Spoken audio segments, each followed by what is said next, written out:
네, 아버지의 소개로 한 지역 농협 직원으로 일하게 된 30대 남성. 해당 농협의 조합장은 아버지와는 학창 시절부터 친구인 막역 지우였습니다. 자신을 아빠처럼 생각하라는 이 조합장, 남성에게 운전기사 역할을 맡겼는데요. 그런데 이상하게도 외설적인 농담을 자주 했다고 합니다. 그러니까 일단 저 운전했을 때 거의 처음부터 했던 말이 뭐 1호차 기사는 무슨 조합장이 차 뒤에서 를 하든 간에 뭐 모른 척을 해야 된다고 이 얘기를 또 몇십 번씩 하고 근데 뭐 그때도 그러려니 하긴 했죠. 그저 요즘 세상이 변했다는 걸 모르는 어르신의 언행으로 생각했던 남성. 그런데 어느 날 출장을 다녀오는 길에 조합장은 아들 뒷자리로 와라며 남성을 자신의 옆에 앉혔습니다. 그리고 상상도 못한 일이 벌어졌다고 하는데요. 도대체 그날 무슨 일이 있었던 걸까요? 자, 이번 사건은 저희가 제보를 받았습니다. 제보를 받았는데 약간 조금 뭐랄까요? 자녀분들과 함께 보신다면 부모님들의 시청 지도가 조금은 필요한 그런 사건이기도 합니다. 물론 저희가 최대한 내용을 순화해서 전해드리겠습니다. 자, 내용 좀 정리해 볼까요? 네, 일단 피해 입은 게 30대 남성입니다. 지난 2021년도 3월부터요. 이 아버지 추천으로 이 농협 지도과 주임으로 일을 하게 됐습니다. 이 아버지랑 농협 조합장이 친구 사이였다고 하고요. 그렇게 일을 하다가 지난해 12월쯤에 이제 마침 운전기사가 정년퇴임을 하게 돼서요. 그 자리에 이 남성이 조합장 임시 운전기사로 잠시 동안 일을 하게 된 겁니다.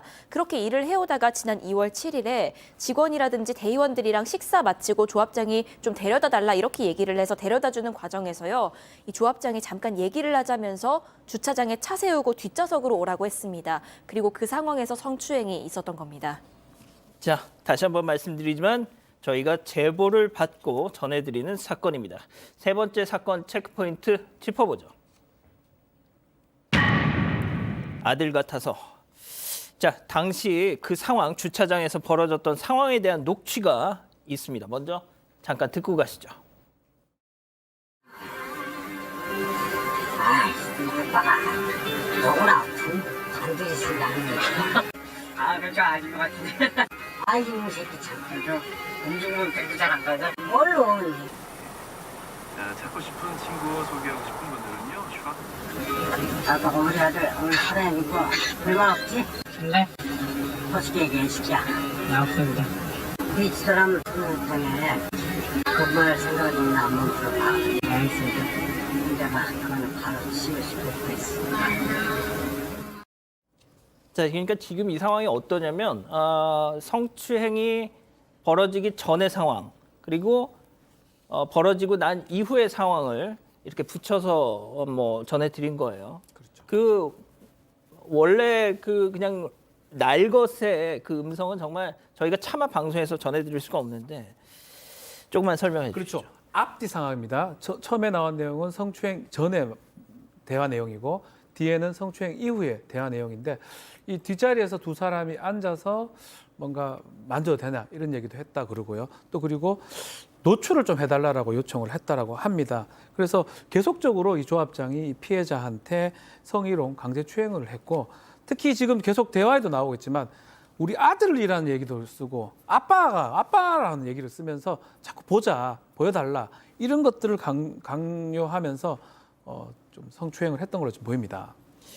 오늘이 말이죠. 농축수협 산림조합장 4년제 임기에 그 제3회 전국 동시조합장 선거가 마침 오늘 있었습니다. 예. 이 사람 현직이에요 지금. 뭐 불출마는 했지만 그러면 잠시 후에 다시 얘기하겠습니다. 자, 들었지만 우리 아들 아빠가 말이야. 세상에 저런 아빠가 어디 있어?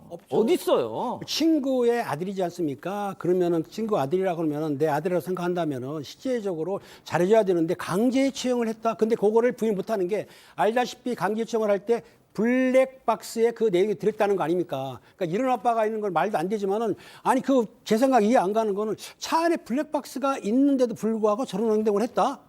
본인은 이제 술 취해서 기억이 안 난다고 말을 하고 있지만은 술 취해서 기억 안 나는 게 아니고 본인 행동에 대해서 창피하기도 하고 처벌 받을까 봐 기억 안 난다고 주장하고 있는 거죠. 자, 성추행 이후의 발언도 저는 그러니까 그 일이 벌어지고 난 이후에 쏟아내는 그 말도 정말 이해가 안 돼. 어떻게 봐야 됩니까, 이거? 뭐 사실 가스라이팅의 전형적인 모습인 거죠. 괜찮냐라고 물어보고 그다음에 뒤에 이런 얘기를 하죠. 집사람 산림국장 해. 근무할 생각 있나 물어봐. 좌우간 불만 없지. 이런 이야기를 하는 걸 보면 제가 봤을 때 지금 했는 행동 자체가 불법이라는 걸 인지를 했고 인지하고 난 다음에 무마하기 위해서 저런 어떤 조건을 제시했다 이렇게 보이는데요. 여러 가지로 참 죄질이 좋지 않다 이런 말씀 드리겠습니다. 그러니까 지금 우리 패널 분들께서도 저도 그렇고요.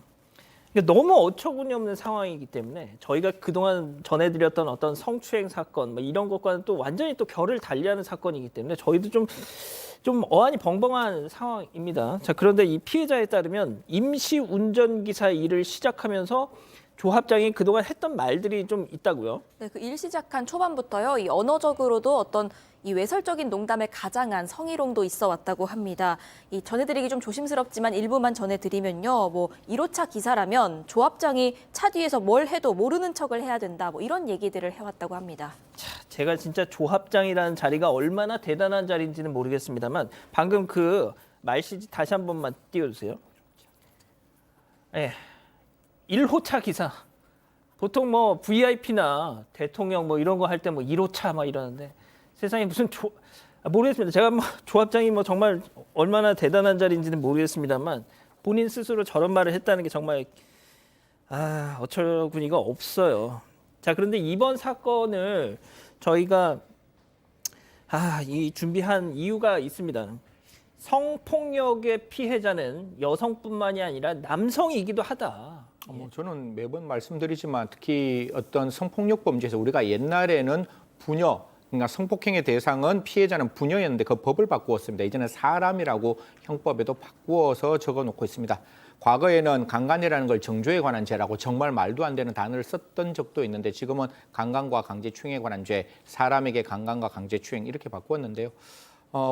이 사건 말고 옛날에 성착취 사건 같은 걸 보더라도 반드시 여성뿐만 아니라 남성들도 성폭력 피해자가 될 수 있다. 이런 점 제가 꼭 말씀드리고 절대로 부끄러운 일 아닙니다. 만약에 피해를 당했으면 제가 말씀드리지만 적극적으로 알리셔야 대한민국에 이런 성추행이 없다라는 말씀드리겠습니다. 거듭 말씀드리지만 저는 어떤 조합장이 말하고 있는 자기의 어떤 능력을 과시해서 내가 조금 부족하다고 생각하면 피해자는 반드시 연대를 만들어서 그 내용을 국가에게 알려주셨으면 좋겠습니다. 자, 팀장님, 이 피해자분의 아내분이 이 사실을 알게 됐다는 거예요. 어떻게 해서 알게 되셨답니까? 그 남편분이 얘기한 건 아닙니다. 그날이 생일날이었는데 남편 생일인데 아침에는 기분 좋게 출근했어요. 그러니까 이 남편분은 이 내용이 뭐냐면 오늘 하루 아침에 좋으면은 좋다 이런 징크스가 있는데 아침에 기분 좋게 출근을 했었는데 퇴근할 때 보니까 표정이 어두워요. 그리고 생일 케이크를 잘하는데도 표정이 어두운 거야. 이상하다 싶어서 남편이 잠자는 걸 보고 차에 가가지고 블랙박스를 확인했더니 이런 내용이 나왔던 거예요. 근데 이 남편이 성격도 밝고 민원 한 번도 안 들어오는 착한 사람이고 심성이 착한데 이렇게 피해 당했으니 얼마나 심란하고 마음이 아팠겠어요. 그래서 아내가 알게 된 겁니다. 하필 또 생일날. 아이고 참. 자, 이번 사건은 고소가 진행 중입니다. 자, 피해자 측에서 제보를 결심하게 된 이유가 있습니다. 피해자 아내분 얘기 잠깐만 더 들어보시죠. 저희는 그 사람이 이제 선거는 불출마 선언을 했기 때문에 그냥 조용히 소송만 진행을 하려고 했는데 너무나도 당당하게 다니면서 남편을 뭐 코팸식으로 몰아간다는 소문도 있고 저희도 좀 억울하더라고요. 한테도 그랬고 아들 같아서 만졌다. 네, 그렇게 말을 했었고 그리고 잘해줬더니 뒤통수 쳤다 뭐 이런 식으로는 얘기를 하고 다니나 봐요. 세상에 남자 꽃뱀이라고 한다는 거예요 지금. 이것 때문에 사실은 제안을 하고 문제 제기를 한 거예요. 지금 아들 같아서 잘해줬더니 이제 지금 얘기 들어보면 잘해줬는데 돈 뜯어내려고 나한테 협박한다. 이런 식으로 지금 조합장이 지금 얘기를 하고 있는 거거든요. 아들과 잘해줬는데 돈 뜯어낸다. 그래서 3억 요구한다. 이런 소문을 쫙 퍼뜨려서 결국은 이것을 그냥 넘어갈 수는 없다. 법적인 조치를 좀 취해야 되겠다라고 해서 제보도 지금 한 것으로 지금 알려져 있습니다. 자, 말씀드렸다시피 오늘 전국 이 동시 조합장 선거가 실시가 됐는데 이 사람은 불출마했어요.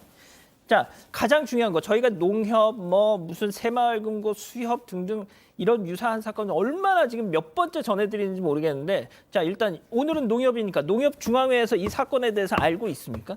예, 당연히 알고 있습니다. 본점 관계자가 이런 이야기를 했다는 거예요. 지금 이런 상황이 있으니까 좀 퇴임도 얼마 안 남았는데 좀 쉴 수 없겠냐 이렇게 이야기를 하니까 조합장 왈 이렇게 얘기합니다. 계속 다니겠다, 계속 출근하겠다 이렇게 이야기를 하는데요. 사실 대한민국 영역 안에서 제일 고민되는 게 무죄 추정의 원칙입니다. 그래서 특정한 어떤 직군 이외에는 사실상 대법원에서 확정 판결 나기 전까지 모든 일을 할 수 있는 상황이 되어 있습니다. 저희 집 공무원 같은 집단에서는 기소가 되면 일정 부분에 대한 어떤 제재가 주어지는데요. 지금 이런 부분에 대해서는 제재가 주어지지 않고 있다 보니까 이런 일이 발생했고 오늘 아침에 총무과에 전화를 해보니까 뭐 외부 일정 중이다라고 이야기하고 당사자에 전화하니까 뭐 병원에 입원했다라고 이야기를 하고 있답니다. 사실의 관계에 대해서 꼭 좀 같이 설명을 하고 우리가 이야기한 것 중에 혹시나 조금 과장된 내용이 있으면 반론권 행사하셔도 좋을 듯합니다. 제가 이 조합장 이 사람을 찾아봤어요. 사진도 봤습니다. 나이 지긋한 그냥 그 60대 남성이에요. 도대체 자, 뭐 이 방송을 보고 저희는 얼마든지 반론권을 보장해 드릴 테니까 억울하시거나 쟤네들이 또 일방적으로 매도한다 싶으시면은 언제든지 통화 거절하지 마시고 연락 주세요. 아직 안 끝났습니다. 이거 눌러주세요.